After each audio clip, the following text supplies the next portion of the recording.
Hey y'all, it's March 2nd, 2020, and it's a Monday. So we're in 2nd Chronicles chapter 8. Solomon built cities for the children of Israel to dwell in. He also prevailed against the Hamath. I can't even read that. Okay, but he prevailed against some people group, I guess, and built Tadmor in the wilderness. He also built store cities in Hamath. He built Beth-horon and Baalath. He also made all of his captives pay tribute. So Solomon offered burnt offerings unto the Lord.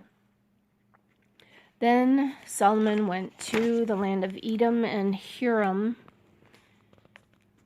Huram must have been a king of another people group, maybe. Huram sent him ships and servants and 450 talents of gold.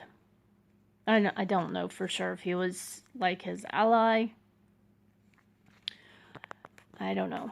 All right, so then we fast forward to the New Testament, Acts chapter 22. So Paul spoke to the angry mob, but he spoke in Hebrew, which must have been their language.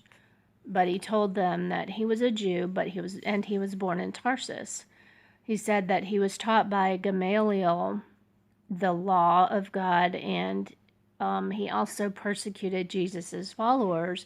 But a great light shone on him and blinded him, and a voice said to him, Saul, Saul, why persecutest thou me? And he said, Who art thou, Lord? And the voice said, I am Jesus of Nazareth, whom thou persecutest. So the Lord told Saul to go into Damascus and wait there. Meanwhile, God told Ananias in a dream that Ananias was a devout Jew. He told him to go to Saul and to restore his sight. And Ananias was like, God, you know Saul's the one that's killing all of your followers, right? And he was like, yes, I know, go. So Ananias, with fear and trepidation, probably went to Saul and said, Saul, receive thy sight. And so Saul received his sight, and Saul was baptized and believed in Jesus. So Saul is still telling this angry crowd all of this. So Saul was in Jerusalem, and while he prayed in the temple, he was in a trance. And God told Saul to get out of Jerusalem, and Saul reminded God that he had been a persecutor of God's followers, and God said, Depart, for I will send thee far hence unto the Gentiles. Okay, so then the angry crowd got even angrier at Saul, and they cast off their clothes, and they threw dust and said, Away with Paul. Oh, Paul. Okay, so after Saul received his sight, God changed his name to Paul. That's what's going on here. So they said, Away with Paul, which I don't know exactly when that name change happened. Anyway, so the chief captain had Paul scourged, but Paul told the man that he was a Roman, the centurion that was scourging him. So the centurion got afraid of that and went to the chief captain and said, he's a Roman. So then the chief captain got afraid because he was a Roman. So he loosed Paul's bands and brought him before the chief priests and their council.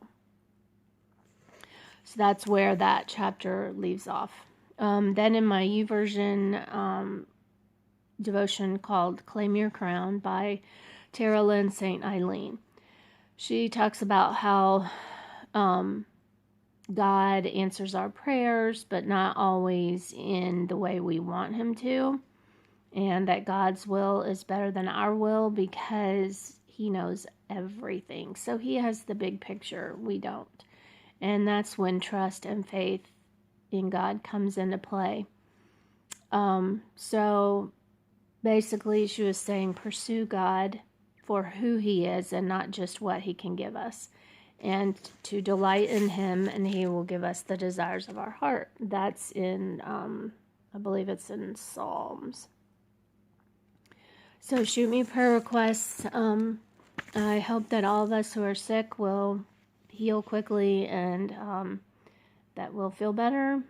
And love you guys. See you tomorrow. Bye.